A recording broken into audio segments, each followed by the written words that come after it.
This is Private Reserve Infinity Purple.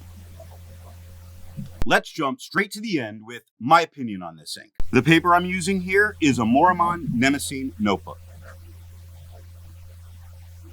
For its purpose, this ink performs perfectly, allowing me plenty of minutes between writing without worry about it drying out in the nib, which is what this ink is really for, and it does a great job at it.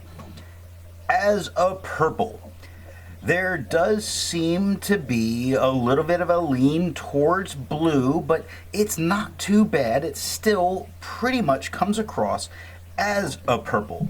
Now, the color or tone can vary widely, not wildly and uncontrolled without, widely by nib, and it does not really offer any shading. I kind of wish it did, but it doesn't. If it did, it would really put it on there. Now, you will see some spots that show up, but shading is not a major feature of this. But I love that this ink does what it's supposed to do, which is not dry out in the nib. It gives you plenty of time to be able to watch some of the lecture and then jot down notes as you go. The ink for this video was provided by Van Ness Pens, so if you decide to purchase some, please let them know that this is where you saw it. The pen for today is an Aurora Optima. All of the writing samples are done with a Platinum 3776 with a soft fine nib which writes rather dry, a Hero 7035 with a fine nib that writes wet, a Visconti Van Gogh with a medium nib and an average flow, a Lamy Safari with a broad nib that writes average. Now that we know my opinion on this ink, let's see how I got there, starting with the first writing sample done on Clairfontaine.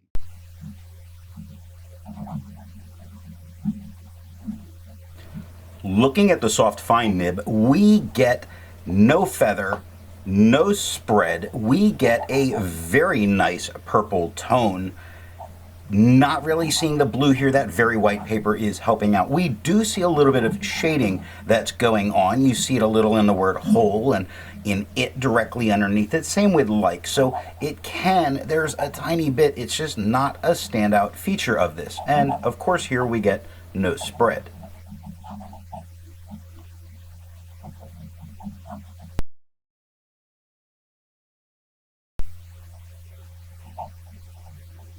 Looking at the wet fine nib, we get a tone much darker than we had with the soft fine, and much more purple. You see nothing for any kind of a blue coming through. It is really a very dark tone on the page. It does not feather, does not spread. We get no shading whatsoever. It's doing its job perfectly, and there can't be any complaint.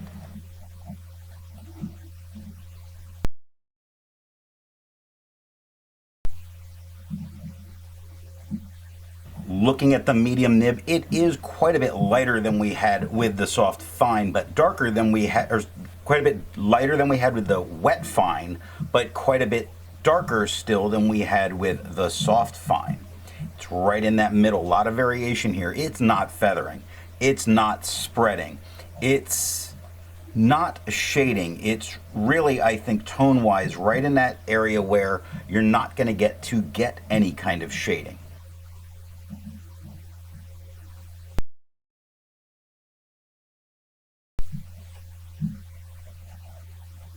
Looking at the broad nib, we get just a bit darker than we had with the medium. Again, it's still lighter than that soft fine, but this is a beautiful tone that we're getting here with the broad. It's not feathering, it's not spreading. You see a couple of moments of shading that happen. You can see it on the Y of fairy, you can see it on the, fairly. You can see it on the T of but on the second line. You see it a little bit show up in the word straight directly on the left side there, so it does shade just a little bit.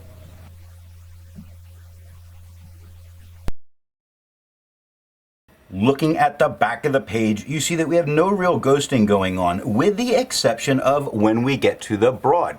You see that it's actually getting fairly deep into the paper, but nothing came through bleeding, nothing touched the page underneath, so it did good there.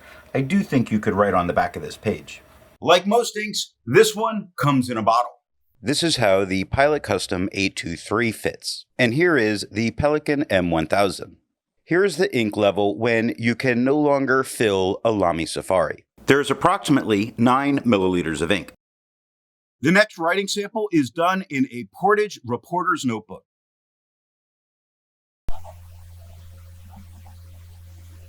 Looking at the soft fine nib, we get really a much more blue-leaning purple here than I would have expected. A bit more blue-leaning than we had with the Clairfontaine, but only a slight bit off.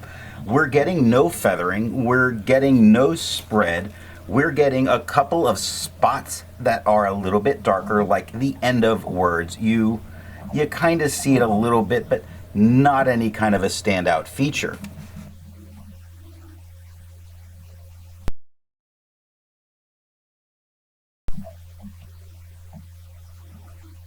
Looking at the wet fine nib, a lot darker than it was with the soft fine, which that one writes quite a bit drier. We get a couple tiny moments of feather. You'll see it on the H of another. Okay, you see it just a little bit on the word pantries, but I don't think the feathering is out of control and unusable. We're getting the slightest bit of spread, but nothing to make this unusable. We're getting no shading whatsoever, but I think what we have here is not too bad.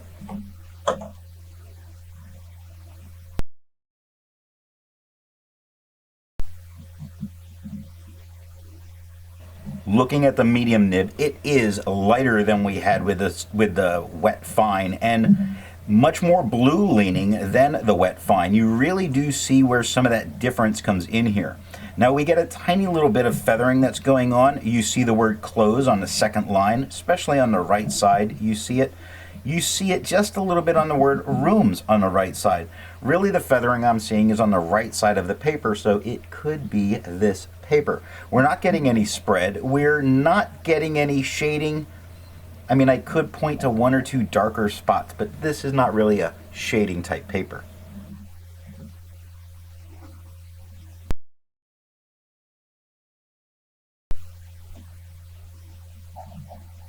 Looking at the broad nib, we get the same tone that we had with the medium. It does feather a tiny little bit. You're going to see on the fourth line on the left. It's actually the whole line. You're going to see that there is some feathering that's going on there. Not the end of the world, but something to be aware of. Maybe write a little bit larger than I tend to here. The lines really do constrict me. We don't really get any spread. I say don't really, as in it does look just a tad bit thicker than it did on the Clairfontaine. We're not getting any kind of shading, just a decent purple.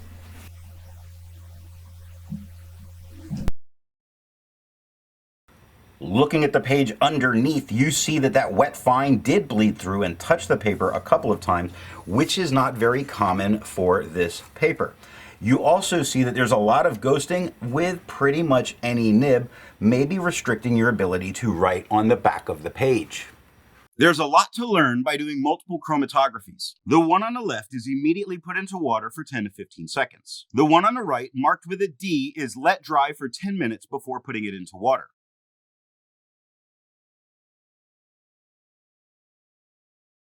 The next writing sample is done on a national brand Steno notebook.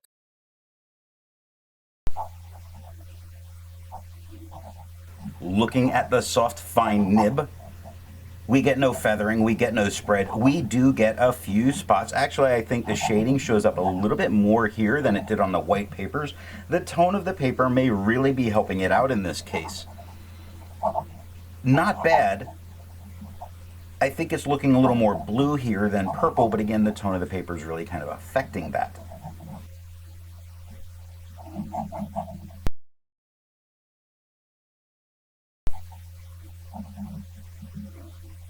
Looking at the wet fine nib, it is quite a bit darker than it was with the soft fine. Not a surprise there. It does feather, as this wet fine seems to be really bringing that out in this ink. It doesn't spread, it does not shade. I find the amount of feathering here, which this is the most we've seen so far, is a little bit distracting. It's not something I would want to use that pen and ink with this paper.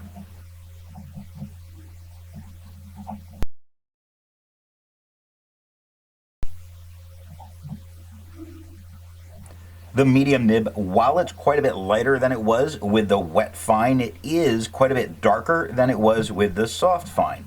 And it is really holding on to that purple to me here. And this is going to matter because I'm looking at all of the writing samples here together.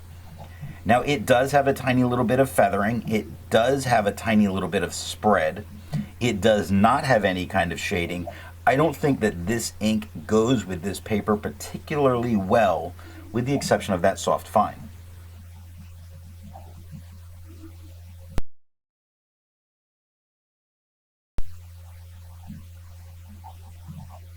Looking at the broad nib, it is a little bit lighter than we had with the medium and a little bit more blue leaning. There is tiny feathering that is occurring. You see it on or, did, anything, except unexpected. You see it a lot. So the feathering is fairly consistent. It is really small most of the time. Again, I don't think this ink goes well for this paper. It hasn't done especially well with a couple of these nibs. It doesn't spread, it doesn't shade, it's not holding on to the purple as well either.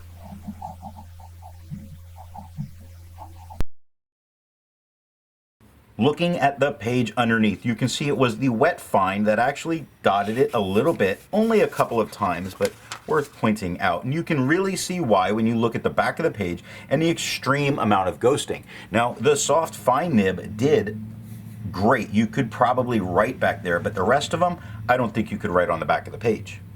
Resistance tests are done to see how this ink can be expected to perform on the page, and more importantly, how hard it may be to clean from your pen.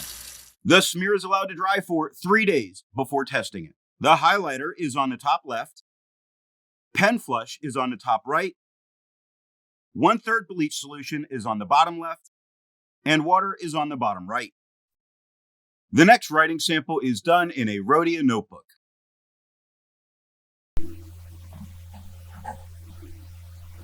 Looking at the soft fine nib, it is quite a bit blue leaning here, not as much purple that I'm seeing, and it is the slightest difference from looking at the Clairfontaine. I'm seeing them right next to each other.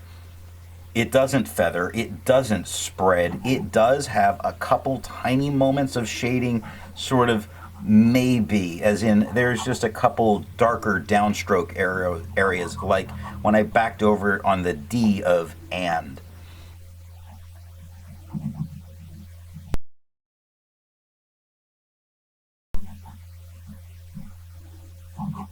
Looking at the wet fine nib, it is quite a bit darker than we had with the soft fine. It's even darker than what we had on the Clairfontaine as a tone.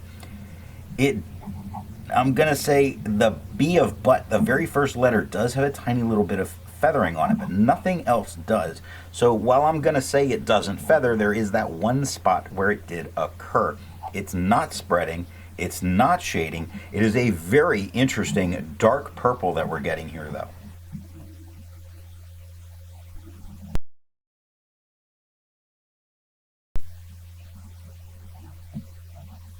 Looking at the medium nib, it is quite a bit darker than we had with the wet fine, darker than we had with the soft fine, a little bit lighter in tone than it was on the Clairfontaine. It does not feather, does not spread, it is not shading, but it is still purple.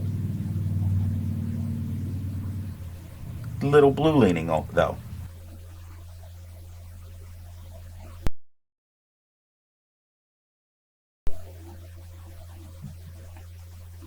Looking at the broad nib, it is a little bit darker than we had with the medium, a little bit more of a purple, not so blue leaning here as well. Really very much on with the tone from the Clairfontaine. It's not feathering, it's not spreading, it's not shading, but it is a very nice solid purple. So for those people who really do not like shading in their ink, this could be a really good purple for you.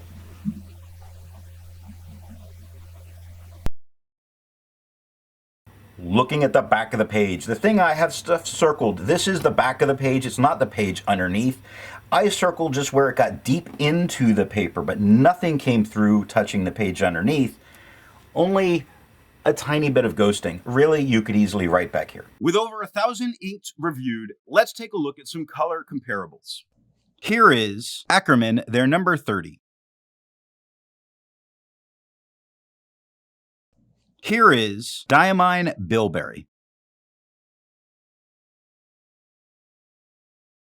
Here is Lamy Violet.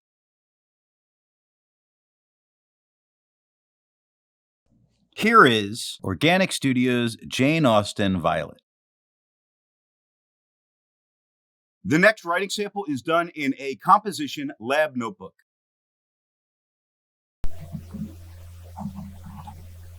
Looking at the soft fine nib, it is almost the same tone that we had with the Clairfontaine.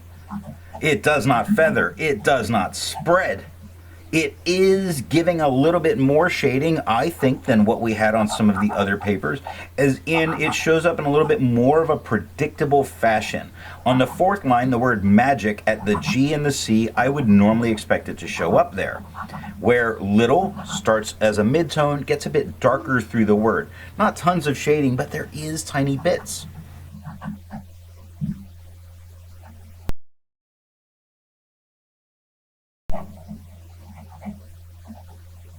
Looking at the wet fine nib, it is quite a bit darker than we had with the soft fine.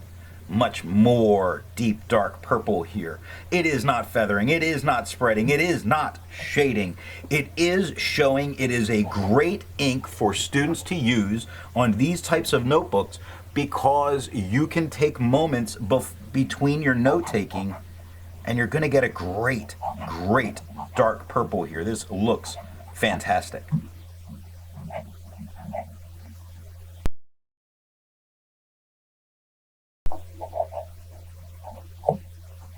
Looking at the medium nib, it is a lot lighter than we had with the wet fine. Still really holding on to that purple just a bit. I'm looking at it to see if I see any of the blue really, but I'm not. It's really just a purple tone that's interesting to look at. It's not feathering, it's not spreading, it's not shading. Really very well with this paper. I am really happy with this ink on this paper. Amazing for students. Really amazing.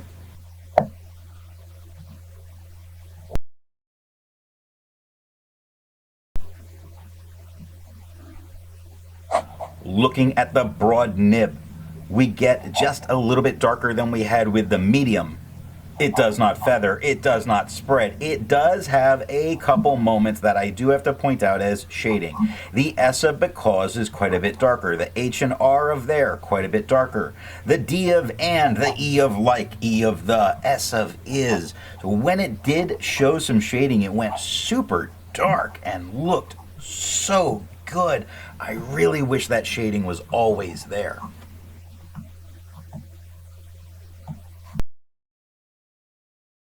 Looking at the back of the page, this is an amazing ink for this paper. Really, this paper belongs with this ink.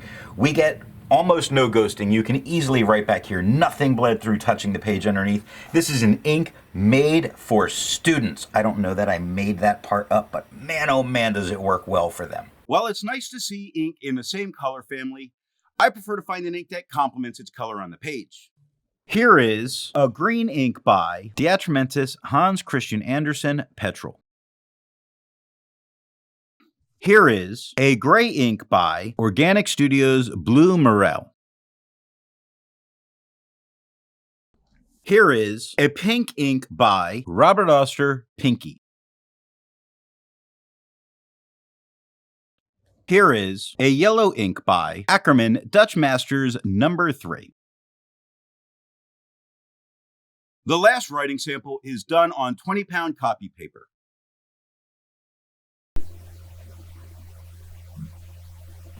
Looking at the soft fine nib, we get a darker tone than we had with the Clairfontaine.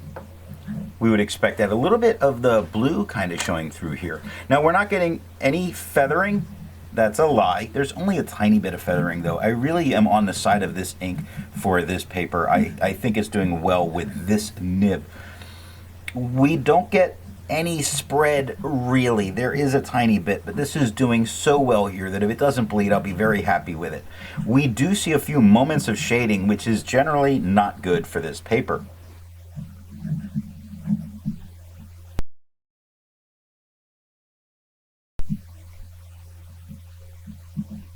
Looking at the wet fine nib, it is quite a bit darker than we had with the soft fine. It does feather a ton.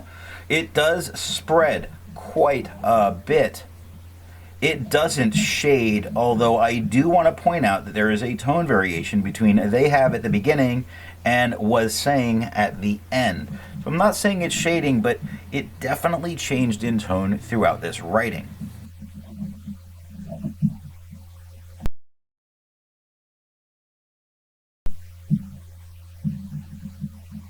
Looking at the medium nib, we get a bit darker of the same purple that we had with the soft fine.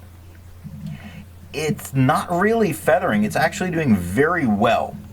There is some spread that I can live with in this case with this paper. Shading, not going to happen, and when shading happens, it's bad on this paper.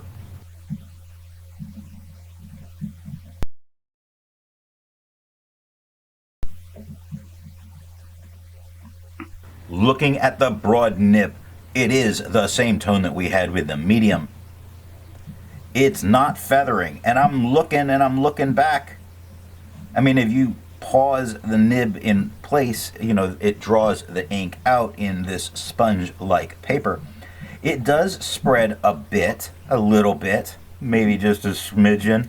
It spreads, yes. It does not shade. It's a very nice, lively purple on this otherwise tone-killing paper.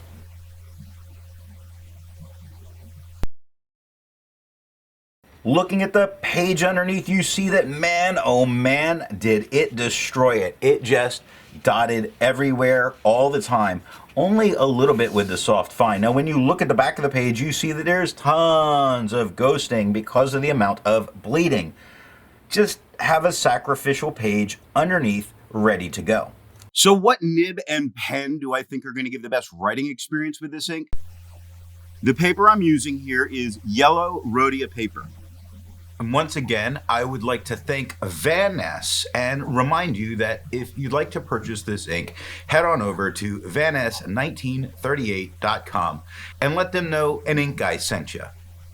I think this looks good in both the lighter tone of a dry fine and the darker tone of a wet broad or that wet fine that we got to see in the writing samples.